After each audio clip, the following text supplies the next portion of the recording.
Apakah menjadi seorang humas itu harus dari lulusan salah satu kayak program pendidikan tertentu atau bisa semua jurusan tuh jadi humas? Begini, sebenarnya ya kalau masalah pendidikan memang ya yang dilatih, ilmu yang banyak diberikan itu mungkin di Fakultas Komunikasi ya. Ya betul. Ya, seperti itu. Itu banyak dilatih untuk menjalin komunikasi dan sebagainya ya toh. Memang itu mungkin lebih diutamakan ya. Tetapi bukan berarti menutup kemungkinan yang lain. Nah, Ya kan? ini kalau misal terjadi sebuah masalah yang mengikut sertakan nama instansi misalnya, apa humas ini juga ikut turun tangan atau ikut mengendalikan apa ya, ikut turun tangan gitu untuk apa mengkoordinir apa atau apa gitu. Humas itu fungsinya adalah menjaga image, menjaga ya, membangun dan menjaga. Yang lebih susah atau berat ya itu adalah mempertahankan suatu citra lembaga, image suatu lembaga. Kenapa? Karena image ini kaitannya ke trust, kepercayaan seseorang.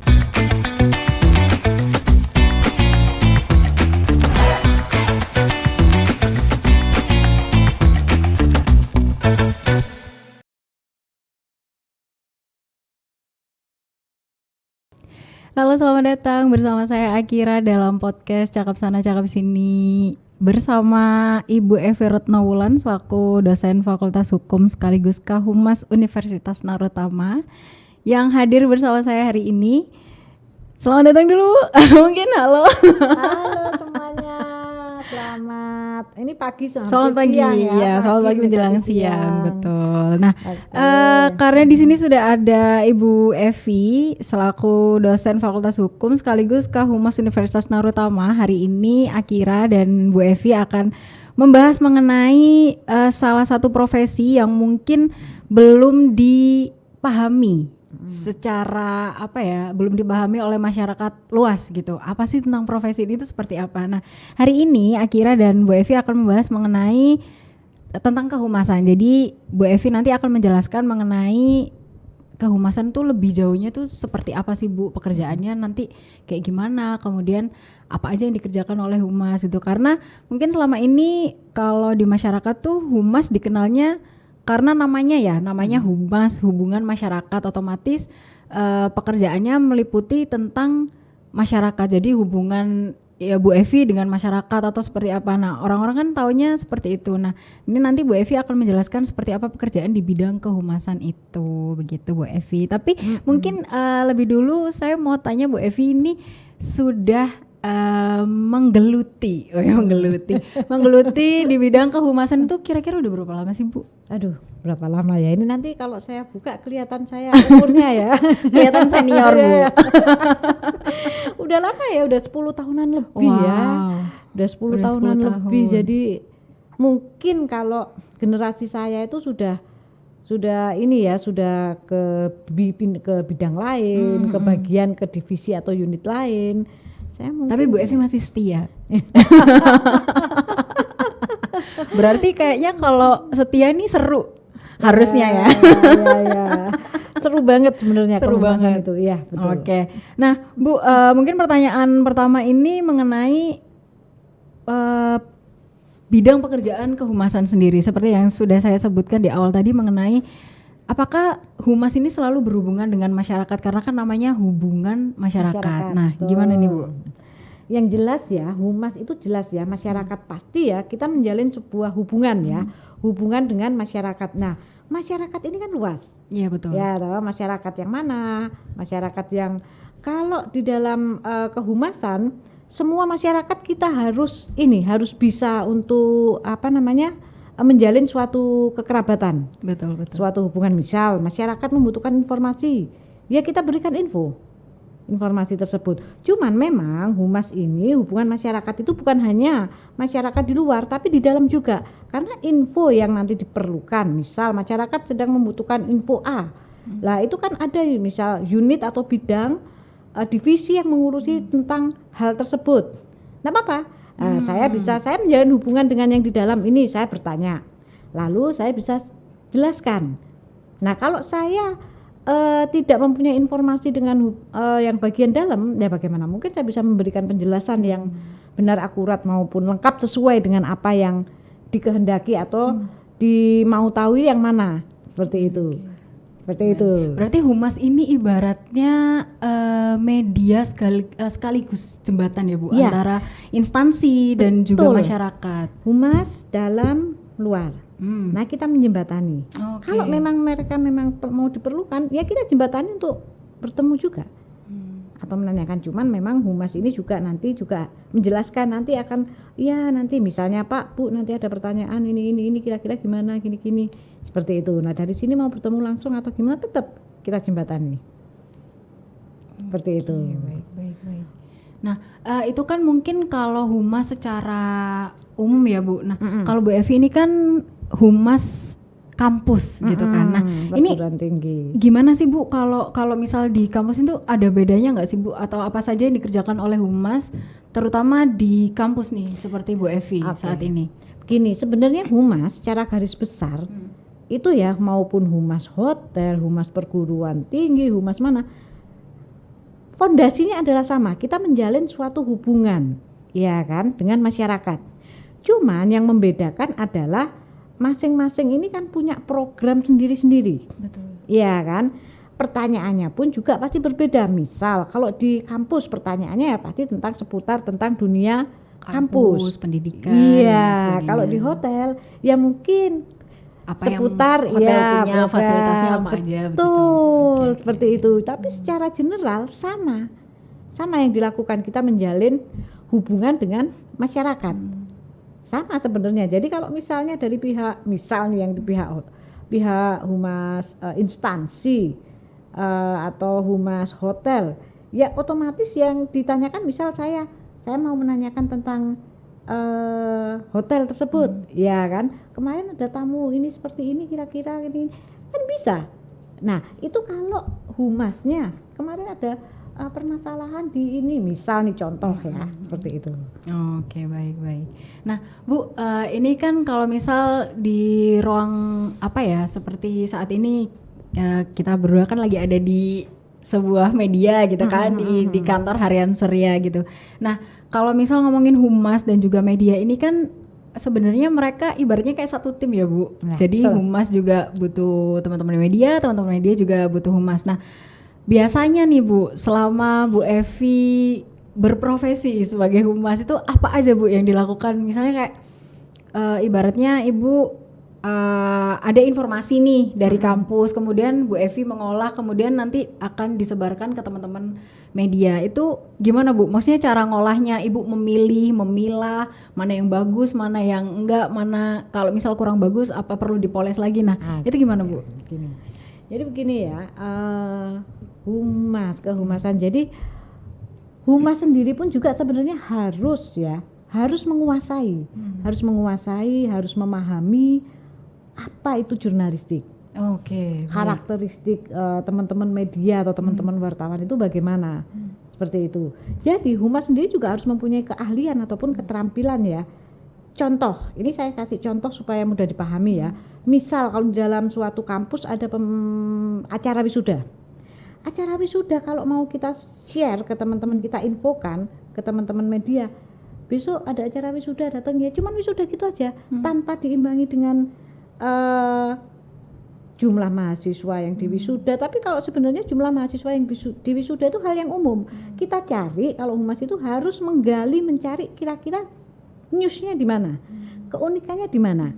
Contoh, misal penokohan, nanti misalnya ada tokoh, salah satu tokoh yang datang, yang itu nanti misal teman-teman media lagi membutuhkan informasi seperti dari tokoh tersebut, atau mungkin ini bapak, anak, dan ibu dan bapak wisuda bareng. Nah itu kan unik, menarik kan? Betul. Kan. Nah itu harus digali oleh humas. Humas harus menggali seperti itu dan nanti juga langsung menginformasikan kan ke teman-teman media. Ya, jadi ke teman-teman media supaya ini loh, kalau kira-kira newsnya seperti ini gimana ya. Itu kalau jadi memang harus ada kedekatan juga, jangan cuman kalau perlunya aja, kalau enggak ya tidak menghubungi, tidak say hi. Nah seperti itu. Jadi menjalin interpersonal communication pun juga diperlukan sebenarnya. Jadi bukan hanya kalau perlunya aja ke sini, kalau enggak terus enggak ada hubungan, enggak ada say hi, enggak seperti itu. Ya, karena memang sebenarnya bukan bawahan, bukan enggak, tapi partner. Nah, itu sebenarnya dibilang partner. Partner itu harus bisa saling memahami. Nah, memahami itu kan kalau saya jadi teman media itu bagaimana? Kalau kita sendiri dipahami, kita kan pasti akan suka. Betul. Iya kan? Misalnya, oh iya gini, oh iya wartawan kan biasanya seperti ini. Iya, gimana kalau kita ketemu jam segini? Kita udah tahu. Teman-teman media itu longgarnya jam berapa, terus biasanya dunia mereka itu gimana, kita kenali. Sehingga ketika kita berbaur, kita menjalin interpersonal communication itu terbentuk dengan dengan nyaman. Mereka tidak ada perbedaan. Kalau misalnya saya dengan teman-teman media, saya menempatkan diri saya bukan sebagai dosen, tapi saya masuk ke dunia media. Sehingga saya ngomongnya pun juga nyambung, juga enak, juga berbaur dengan supaya dunia klop mereka. gitu ya, Bu? Iya, betul. Seperti itu. Tadi Bu Evi sempat menyinggung mengenai hubungan interpersonal antara humas dan juga teman-teman media. Nah, biasanya tuh sejauh apa sih, Bu? Karena kan kayak takut untuk ada batasan, tentu tetap ada batasan kan antara hubungan relasi antara humas dan juga teman-teman media, tapi sejauh apa gitu Bu untuk supaya interpersonal ini tetap terbangun tapi tetap ada batasan yang membedakan bahwa ini rekan kerja, ini apa, nah supaya maksudnya tidak mengganggu waktu satu dan lainnya begitu Bu. Ya kalau batasan di mana-mana juga tetap ya harus di ini. Cuman memang pengibaratannya begini, antara teman kerja, teman dekat itu kan harus ada batasan juga. Ya betul. Iya kan. Nah logikanya memang seperti itu batasannya.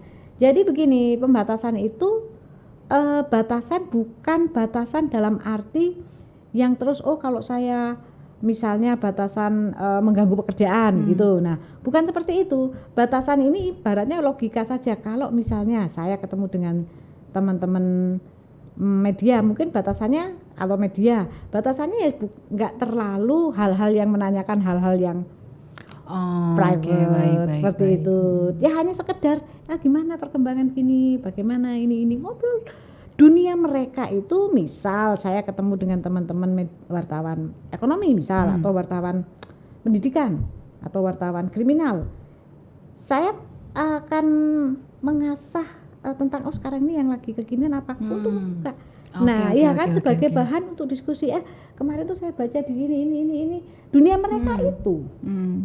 Ya kan, itu sebagai awal untuk membuka. Nah setelah itu mungkin bener nggak kemarin tuh baru ini, itu dari sini.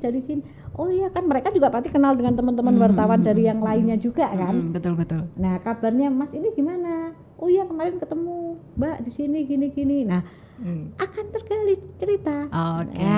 Baik. Itu. Karena ini saya curhat dikit ya Bu. Banyak juga nggak apa-apa kok. Jadi kalau selama ini saat kerja itu biasanya saya misal berhubungan juga kan misal dengan humas gitu. Kemudian hubungan saya dengan humas ini cuman sebatas kalau misal ada acara datang, kemudian kami ngobrol di lokasi, udah sebatas itu aja. Tapi ada juga teman-teman yang mungkin sampai sampai nongkrong, sampai merayakan ulang tahun bersama itu. Kalau saya yang dulu kalau saya yang dulu tuh kok sejauh ini ya hubungannya, maksudnya sejauh sampai merayakan ulang tahun. Karena kalau buat saya ya udah kamu ngobrol aja di lokasi, maksudnya tetap say hi, tetap akrab, tetap apa, itu sebenarnya juga membangun interpersonal dengan teman-teman rekan-rekan yang lain. Nah apakah seperti itu aja juga boleh atau mungkin bisa sampai yang lainnya Bu sampai nongkrong sampai apa kayak gitu? Sebenarnya begini, kalau misalnya saya kembalikan lagi ya ke Mbak Akira, kalau misalnya pada waktu acara itu menjalin kekerabatan itu hanya pada saat di lokasi, sementara Di situ mungkin bukan hanya, nggak akan mungkin bisa menjalin interpersonal dengan leluasa ya. Oke, Karena baik. satu waktu kerja, Mm. jam kerja. Belum juga nanti ada beberapa teman-teman media juga yang banyak. Iya kan? Oke, baik. Nah, di situ kan akhirnya bukan interpersonal. Hmm. Iya toh. Interpersonal itu harus suasananya enak, nyaman. Kita ngomong bisa luas, tidak hanya sebatas itu. Nah, dan itu juga kalau saya kembalikan, kalau Mbak Akira misalnya, kalau ini contoh umum aja lah, kalau kita dihubungi hanya pada saat kondisi-kondisi tertentu, kalau pas dibutuhkan saja, setelah itu kita nggak disapa, nggak di ini, udah, terus habis itu dibutuhkan lagi, ditelepon lagi, gitu ada perasaan ini enggak, oh kalau pas butuhnya tok aja ini, kalau enggak ya enggak ini. Nah, fungsinya, salah satu fungsi ya untuk interpersonal communication itu ada kedekatan. Kedekatan dalam arti bukan diartikan dalam arti negatif ya. Iya, betul. Kedekatan itu kita menghargai, kita peduli. Oh iya Mbak, kemarin dari sini, oh iya emang ada apa gini, cerita apa.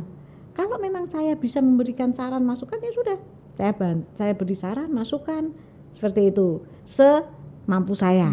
Nah, itu interpersonal communication-nya terbentuk sambil ngobrol.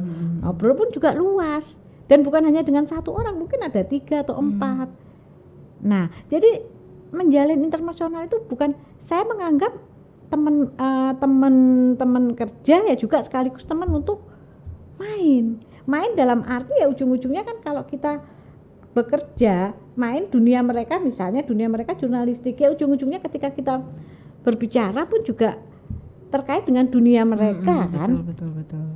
Ya seperti Oke. itu. Baik.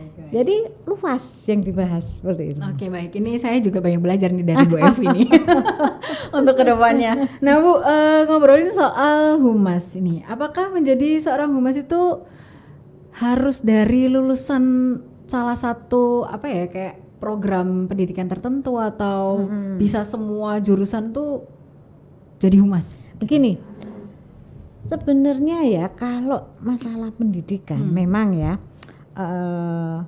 yang dilatih, ilmu yang banyak diberikan itu mungkin di Fakultas Komunikasi ya. Ya, betul. Ya, seperti itu. Itu banyak dilatih untuk menjalin komunikasi dan sebagainya ya toh. Memang itu mungkin lebih diutamakan ya. Tetapi bukan berarti menutup kemungkinan yang lain. Nah, Ya kan? Kalau yang lain, contohnya saya sendiri background saya juga dari sarjana hukum ya. Tapi memang saya dari dulu menyukai dunia komunikasi. oke. Saya menyukai dunia komunikasi, saya mau belajar, nah seperti itu. Tapi basicnya saya menyukai dunia komunikasi. Tinggal saya baca-baca sambil saya ketemu dengan teman-teman media seperti itu. Dan jadi pada intinya itu selain memang ya fondasi keilmuan itu juga perlu. Tapi menurut saya nih ya, menurut saya 70% ilmu itu di lapangan. Oh iya, betul. betul. Tetap fondasi teori dan sebagainya itu sebagai fondasi pijakan rumusan ya. Yeah. Contohnya nih A kuadrat tambah B kuadrat sama dengan C kuadrat. Itu sebagai ketika ada masalah dikembalikan lagi ke rumus itu ya kan, dikembalikan lagi ke ini. Cuman ilmu yang di masalah ini kan luas, macam-macam. Tapi tetap fondasi itu diperlukan. Disesuaikan dengan fondasi apa ya, fondasinya. pakem. Kita jangan lepas pakem. Pakem itu ya, itu ilmu ya. Ilmu kita harus teori dan pakem itu harus kita kuasai. Cuma nanti penerapannya 70% itu ya ilmu luas nanti. Oh, ternyata begini, itu ada banyak hal yang itu tidak ada di dalam teori sebenarnya. Oke. Dalam ini yang dipelajari itu nanti di lapangan itu akan dilatih, ditempa dan sebagainya. Macam-macam, luas. Oh, ternyata begini toh kalau begini. Oh, ternyata harus juga menguasai selain strategi komunikasi tentang psikolog. Jadi ketika kita untuk memahami karakteristik seseorang itu Orangnya kaitannya kayak gimana ya gitu. Okay. Seperti itu. Jadi kita bisa ketika orang seperti ini saya harus seperti ini. Oh seperti ini, bukan berarti terus kita harus berpura-pura, tidak. Hanya kita paham ketika orang saya atau Mbak Akira kalau dipahami kan seneng kan? Iya, Iya kan, seneng jadinya. Seneng. Oh iya Mbak Akira hobinya apa? Misal ini contoh nih, contoh menjalin interpersonal. Anggaplah hobi saya makan, Bu. Oke, membuka. Biasanya orang bingung, duduk diem-dieman. Ngapain ya? Ngomong apa ya? Bukanya bingung. Halo, tadi kan Mbak Akira dari mana nih? Dari sini. Oh tadi dari kantin ya. Wah makanannya apa aja, enak-enak nggak ya? Kalau Mbak Akira makanan udah kebuka. Lewat makanan tadi. Iya, kebetulan Nanti masuk. cobain ya Bu di Iya, toko ini. iya kan. Nah itu udah Betul. membuka akhirnya. Nah itu komunikasinya memang harus luas sih. Nah itu memang waktu juga lapangan nanti yang akan jam terbang yang akan menempa. Oke, artinya apakah humas ini harus memiliki harus bisa apa ya? Cakap berbicara, Bu. Oh, apakah itu skill utama yang harus dimiliki oleh seorang humas atau ada skill-skill lain? Sebenarnya ada skill lain juga ya, selain kemampuan untuk menulis juga, ya kan. Jadi tapi kalau memang humas itu juga nanti harus menulis, harus ini sebenarnya kalau dilakukan sendirian juga waktu juga, ya kan. Jadi kemampuan komunikasi itu sangat penting. Namanya juga hubungan masyarakat. Humasnya mana itu? Tapi ketika ditanya, malu saya, masa gitu? Atau humas memberikan penjelasan? Oke, baik. Malu Mbak Akira jadi anggap jadi host. Ya, betul. Ya coba ceritakan, malu saya. Nggak usah jadi. ini hanya sekedar contoh ya. Jadi komunikasi penting. Sangat penting, jadi harus luas, harus peka, harus responsif, harus tanggap, harus ketika ditanya, tadi langsung paham, wawasan umum ditingkatkan. Karena kalau wawasan umum ini kita kurang, ketika diajak ngomong kok nggak nyambung. Lah kok gitu ya. Nah seperti itu, wawasan umum, rajin membaca. Lagi ini apa. Nah seperti itu, jadi menyenangkan kan ketika kita ngomong dengan orang yang wawasan umumnya ini, diajak ngomong ini nyambung, enak loh kan.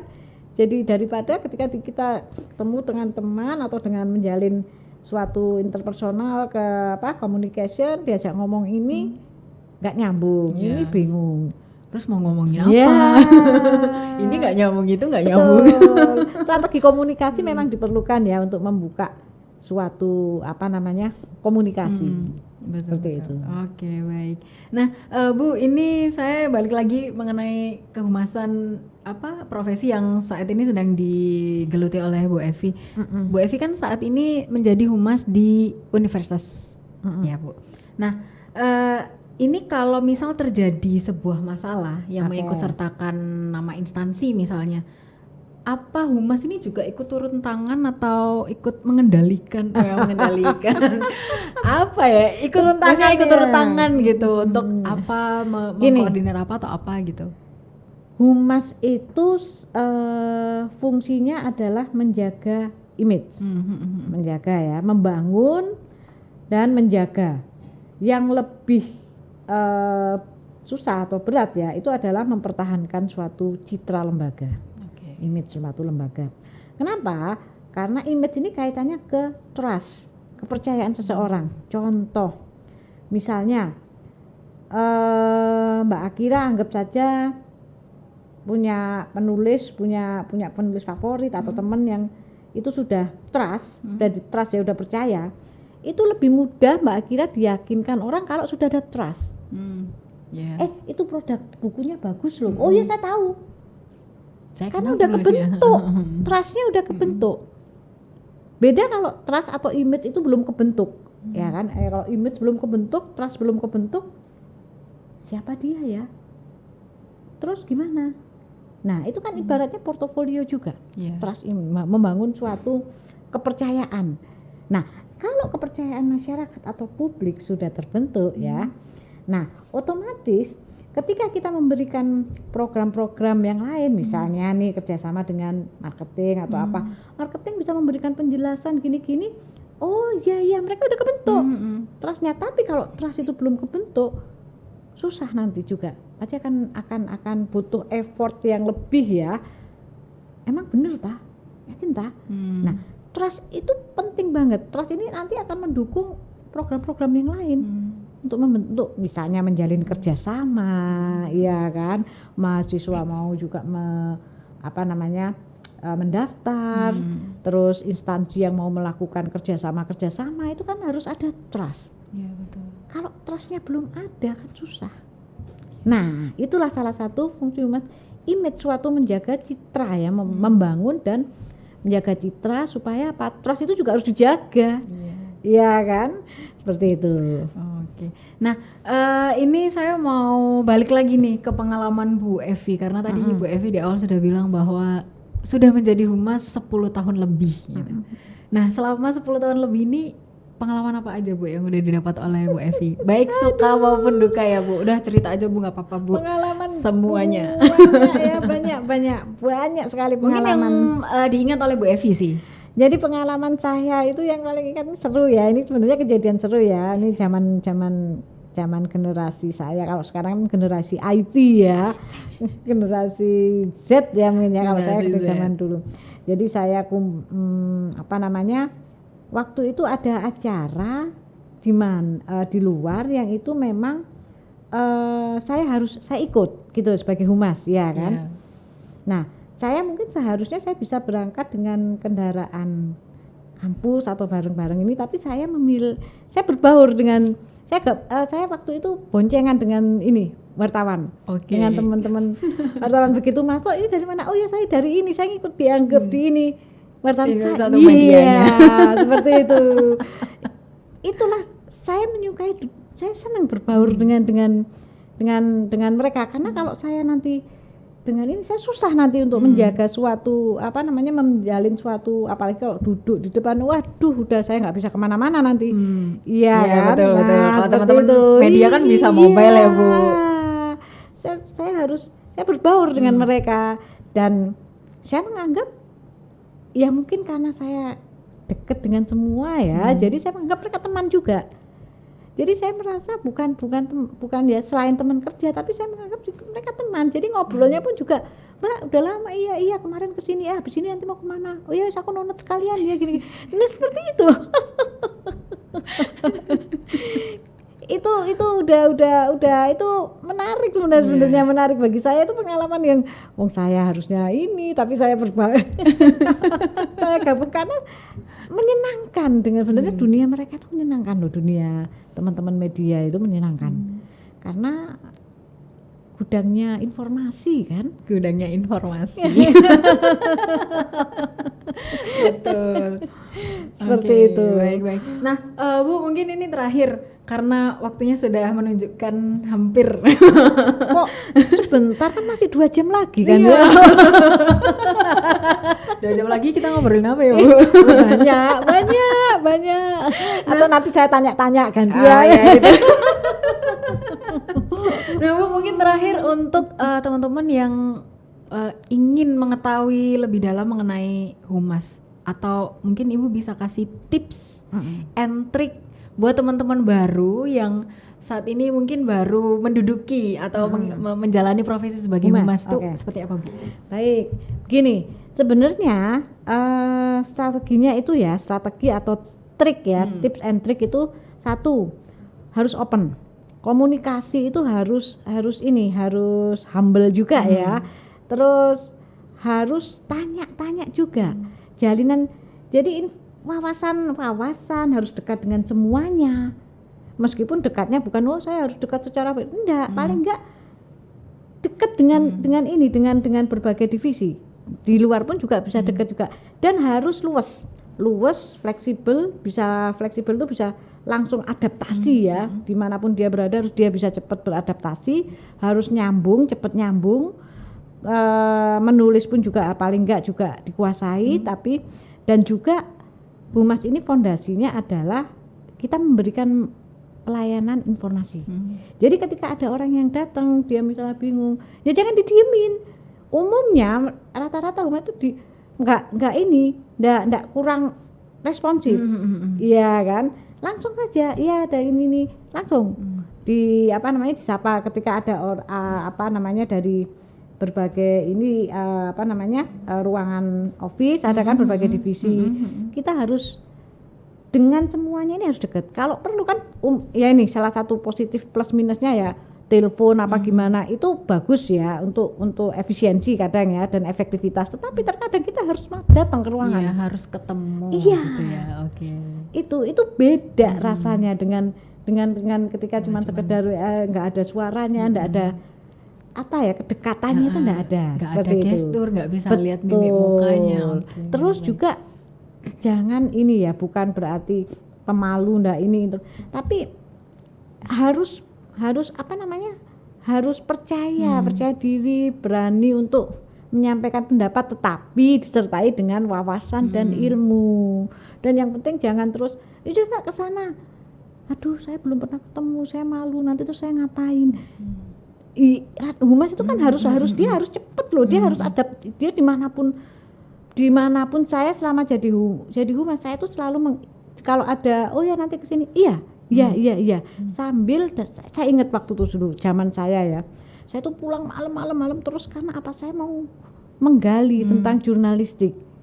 Jadi saya berbaur zaman saya dengan nongkrong ya dengan teman-teman media itu ya teman-teman itu mengajari nanti buat rilis tuh begini Mbak, nanti begini seperti itu. Tuker informasinya berarti nggak cuma informasi apa-apa ya Bu, ini kayak nulis itu juga termasuk bertukar informasi dengan teman-teman media. Zaman saya dulu kan bukan basicnya dari komunikasi ya, jadi saya harus banyak belajar lah. Saya belajarnya selain dari buku, saya juga langsung terjun ya di lapangan seperti itu. Dan tanamkan bahwa kita itu memberikan layanan informasi. Jadi kalau ada orang yang nggak tahu langsung responsif, langsung tanggap, langsung misalnya ada teman yang butuh informasi, saya ya 24 jam ya. Kalau misalnya dihubungin saya itu karena udah terbiasa ya. Jadi ketika ini langsung saya respon, langsung saya jawab. Itu udah mendarah daging ya, udah ini. Sampai saya begitu ketika saya di jalan nyetir pun juga saya kadang berhenti sebentar saya ini untuk membalas atau mungkin saya dengan voice ya nanti saya hubungi, minimal saya berusaha untuk ini, tapi ya tetap harus aman ya jadinya ya. Jadi tetap saya harus responsif, itu udah mendarah daging. Karena kita contoh ini teman media nih yang dulu ini juga butuhnya kapan mau wawancara dengan ini sekarang, oke sebentar, udah saya karena saya harus tanggap. Saya hubungin begini tentang ini gini. Oke, seret. Nah, saat itu kalau tidak bisa punya skill itu malam. Kalau nggak punya kedekatan kan juga nggak bisa ya Bu ya. Kedekatan dan humas itu jangan kalau di dalam instansi ini jangan harus kesini, harus misalnya maunya ini harus hubungin. Kadang kita harus gerak cepat. Kalau di dalam sistem itu juga harus memberikan keleluasaan dan kecepatan dengan ini. Karena kalau nggak gitu, misal wartawan atau teman media telepon mau wawancara dengan ini, kalau itu saya harus menghubungi ini dulu, kelamaan karena mereka butuhnya cepat dan saat itu harus dimuat untuk besok. Iya kan, kalau saya harus melewati prosedurnya, harus prosedur A, B, C, lama dan itu malam saya dihubunginya. Itu ketika telepon saja, gini, sudah saya langsung karena bisa langsung kan, seperti itu. Harus diberi keleluasaan seperti itu karena informasinya itu informasi itu kan cepat sekali loh. Bahkan perubahan itu kan cepat. Iya kan, yang tidak berubah itu apa? Ya perubahan itu sendiri. Cepet loh informasi itu. Iya betul. Iya kan, kita harus cepet, harus langsung responsif. Dan ilmu tentang psikologi juga kita harus. Caranya untuk pengendalian konflik itu bagaimana? Mengendalikan konflik. Oh, cara untuk meredam itu bagaimana? Itu ada strategi-strateginya sendiri sebenarnya. Oke, Gitu. baik. Itu udah cukup banyak ya buat teman-teman. Buat teman-teman baru yang baru menggeluti profesi sebagai humas, itu mungkin tadi kisi-kisi yang perlu dicatat dari Bu Evi. nanti harus segera diterapkan ya, Bu. Karena cepat. Ilmu tanpa diterapkan juga Iya. nanti juga nggak akan bisa maksimal untuk mengetahui atau memahaminya seperti itu. Baik, terima kasih Bu Evi, terima kasih teman-teman yang sudah menonton podcast bersama Bu Evi selaku dosen Fakultas Hukum sekaligus Kahumas Universitas Naruto Tama. Sampai jumpa di podcast selanjutnya.